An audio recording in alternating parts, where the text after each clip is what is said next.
कई राज्यों में एचएमपीवी वायरस से संक्रमित हुए लोग। चीन के कई राज्यों में इमरजेंसी भी घोषित की गई है। तो इस तरह से चीन से ये तस्वीरें सामने आ रही हैं। हालांकि देखिए, अब डॉक्टर्स की, एक्सपर्ट्स की इस पर अलग अलग राय भी सामने आ रही है।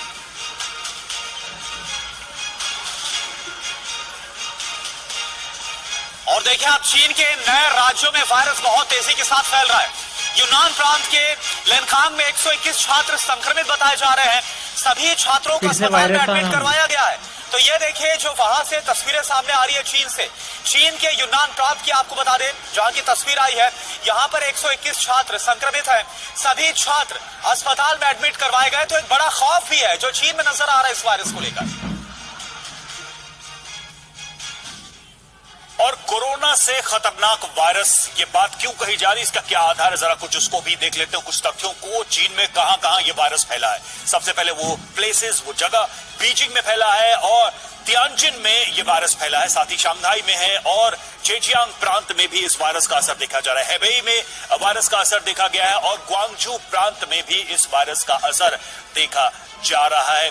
और डॉक्टर एनएन खन्ना हमारे साथ सीनियर कार्डियोलॉजिस्ट इस वक्त जुड़ चुके हैं। डॉक्टर खन्ना, ये पूरी खबर हम आपको भी बता रहे हैं, दर्शकों को भी बता रहे हैं, कितना खतरनाक है ये वायरस और खासकर भारत में रह रहे लोगों को कितना बचने की जरूरत है। क्या ये पर्सन टू पर्सन वायरस अलग तरीके से लोगों को प्रभावित करेगा या फिर एक मास इंपैक्ट करने की इसमें क्षमता है इस वायरस में? डॉक्टर खन्ना, देखिए, जितनी अभी तक जानकारी है, ये वायरस जो है बहुत ज्यादा, जैसे पिछले स्पीकर ने बताया, पेंडेमिक वाला स्थिति में आना मुश्किल है, स्पेशली इंडिया में या और थर्ड वर्ल्ड कंट्रीज में जहाँ पे वायरल इन्फेक्शन बहुत होते हैं। नेचुरल हर्ड इम्यूनिटी काफी है और क्रॉस इम्यूनिटी काफी है। लेकिन ये डेफिनेटली अपने हेल्थ इश्यू हो सकता है अगर हम अपने बहुत सीनियर सिटीजन्स को उनसे ना बचाएं। तो वहाँ पे एक हमें सावधानी की जरूरत है। मास्किंग, अगर हम क्राउडेड प्लेसेस में जा रहे हैं या हॉस्पिटल सेटिंग में हैं, तो मास्किंग मेरे हिसाब से एडवाइजेबल है। वैसे बहुत अभी तक जो जानकारी है कि बहुत ज्यादा एक खतरनाक वायरस जैसे हमें सेकेंड वेव कोविड में था, वैसी सिचुएशन नहीं लगती है। पर नेवरदीलेस हमें प्रिकॉशन जरूर लेनी चाहिए जब तक हम आगे इसके बारे में ना जाने कि क्या कोई म्यूटेशन तो नहीं हो रहा है, क्योंकि बहुत पुराना वायरस है, बहुत नया वायरस नहीं है। लेकिन इसको चीन, जैसे हमें मालूम है, चाइना अपनी मेडिकल इंफॉर्मेशन बहुत ज्यादा ऑनेस्टली शेयर नहीं करता है। तो we still have to be watchful about it and careful with our senior citizens. जी सर, बिल्कुल सर, यानी कि हमें और काफी ज्यादा सजग रहने की जरूरत है और तमाम सेफगार्ड्स का पालन करने की जरूरत है। और देखिए, चीन में जो कोरोना रिटर्न की बात कही जा रही है, वो क्यों कहा जा रहा है? क्या ऐसी समानताएं नजर आ रही हैं पिछले कोरोना में और अब जो वायरस है, और क्या ऐसी चीजें हैं? देखिए, सबसे पहले कोरोना की बात करते हैं। कोरोना सीधे फेफड़ों पर अटैक करता था और एचएमपीवी की बात करें, फेफड़ों में खतरनाक संक्रमण ये भी देता है। तो एक सिमिलरिटी यहाँ पर नजर आ रही है। लक्षणों की बात करें, कोरोना में शुरुआत में खांसी बुखार जैसे लक्षण आते थे, एचएमपीवी में भी खांसी बुखार जैसे लक्षण दिखाई देते हैं। कोरोना की बात करें तो एक से दूसरे व्यक्ति में ये फैलता है, यानी कि ट्रांसमिट होता था, और एचएमपीवी की बात करें तो संपर्क में आने से ये भी फैलता है। तो इस तरह से कई सारी सिमिलरिटीज दिख रही है। और इसके अलावा देखिए, कोरोना की बात करें तो अस्पतालों मरीजों की जो लाइन है वो हमें नजर आती है, बहुत तेजी के साथ ये स्प्रेड हो रहा था। और वही एचएमपीवी की बात करें तो यहाँ पर भी मरीजों की संख्या बहुत तेजी के साथ बढ़ रही है, जो चीन से तस्वीरें आ रही है। कोरोना की बात करें, पूरी दुनिया में लाखों की संख्या में हम जानते हैं कि ऐसे लोगों की मौत हुई। एचएमपीवी को लेकर क्या खबर आ रही है? चीन के शमशान घाट अलर्ट पर है, यानी कि वहां पर भी अंदेशा इस बात का है कि इस वायरस की वजह से बड़ी संख्या में लोगों की मौत हो सकती है। डॉक्टर धीरज कौल इस वक्त हमारे साथ है। डॉक्टर धीरज कौल, लगातार ये जो चर्चा है वो निकलकर सामने आ रही है कि खास तौर पर उन्हें ज्यादा सावधानी की जरूरत है जिनकी इम्यूनिटी काफी कम है या फिर छोटे बच्चे हैं। क्या वाकई में ऐसा है कि ये जो वायरस है, क्योंकि कुछ रिपोर्ट्स में कहा जा रहा है कि 5 साल या उससे छोटे जो बच्चे हैं उनको भी ये अपना शिकार बना रहा है बहुत तेजी के साथ, इसमें सच्चाई कितनी? नमस्कार, thank you for having me on the show. जैसे कि आप जानते हैं, मैं ट्रांसप्लांट नेफ्रोलॉजिस्ट हूँ, so immunity we deal with the immune issues all the time. तो ये आपकी बात बिल्कुल ठीक है. The highest risk factor for this patients are under 5 and to be honest under 14.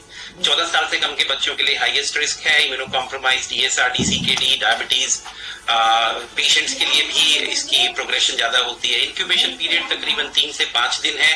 और आई थिंक आपके दर्शकों को ये जानना जरूरी है, it's an RNA virus, pneumoviridae class का है, मेटान्यूमो वायरस. पहली बारी 2011 में डच के थ्रू ऑफिशियली पता किया गया था, लेकिन काफी डेकेड से हम एंटिसिपेट करते हैं ये है. तो ये वायरस इज अराउंड ह्यूमंस, ये ब्रांड न्यू वायरस नहीं है, इसीलिए इसकी इम्यूनिटी भी है. लेकिन ये जानना जरूरी है कि इसकी इम्यूनिटी, द इम्यूनोजेनिसिटी, मतलब इसके इन्फेक्शन के बाद एक इम्यूनिटी डेवलप होने के चांसेस तकरीबन 35 to 45% कम होते हैं और वो ज्यादा देर लास्ट नहीं करते. इसका मतलब है कि एक बार अगर आपको मेटान्यूमो वायरस हो गया तो री इन्फेक्शन के रिस्क भी ज्यादा होते हैं. और जो एक बड़ी कंसर्निंग चीज आप चाइना में देख रहे हैं, आई थिंक एक पैनलिस्ट ने पहले भी बताया था कि उनकी लॉकडाउन नीति की वजह से 2023 तक, दैट्स एब्सोल्युटली ट्रू, उनके अंदर एक्सपोजर्स कम है.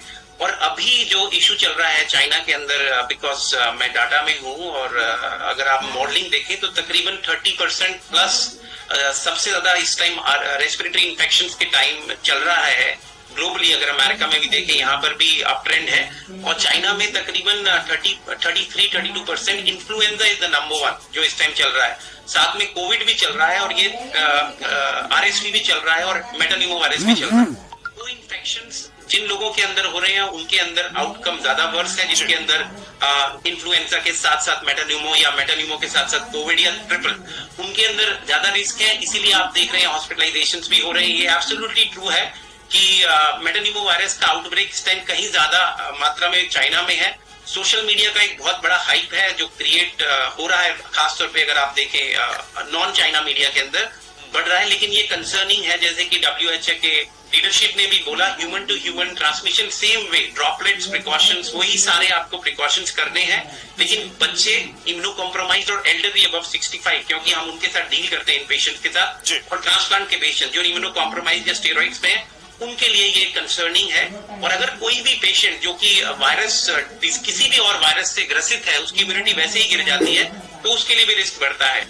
मेरे पास इसके एक्टिव डाटा अभी हैं, अगर टाइम होगा तो आई कैन शेयर इट. लेकिन it is a genuine concern. क्या ये वर्ल्ड के अंदर एपिडेमिक और पेंडेमिक का risk as of today capture कर सकता है? It doesn't look like. लेकिन जेनेटिक ट्रांसफरेंस एक वायरस से दूसरे वायरस में होने के रिस्क है. Numbers of people getting infected is much more now. तो रिस्क तो है, हमें बहुत सावधानी से अपने आप को बचाना है. और अदर प्रॉब्लम इज कि इसकी इम्यूनिटी ज्यादा देर लास्ट नहीं करती और इतनी अच्छी बनती भी नहीं है वायरस के बाद. और इसकी, जैसे कि अभी किसी ने बताया, इसके वैक्सीन वगैरह नहीं है. और ट्रीटमेंट वही है, supportive care, Tylenol, ibuprofen fluid, अपने आप को रिहाइड्रेट रखें, और मास्क अगर डालेंगे, कोविड एप्रोप्रिएट बिहेवियर रखेंगे. खासतौर पे लोग जो एयरपोर्ट्स में हैं, इंटरनेशनली ट्रैवल कर रहे हैं, थोड़ा सा उनको, मुझे लगता है, ध्यान रखना चाहिए. इसको हमें अपने गार्ड को डाउन नहीं करना, लेकिन कोरोना को लेकर कोई जरूरत नहीं. डॉक्टर कौल, जो कोरोना को लेकर पिछला अनुभव दुनिया का रहा, और दूसरा इस पूरे मामले में जो चीन की तरफ से एक कह सकते हैं कि बहुत हाइड करके फैक्ट्स को चला गया, उसने भी दुनिया को एक मुसीबत में डाला. तो इसलिए शक होता है लोगों को, लोगों में चिंताएं बढ़ती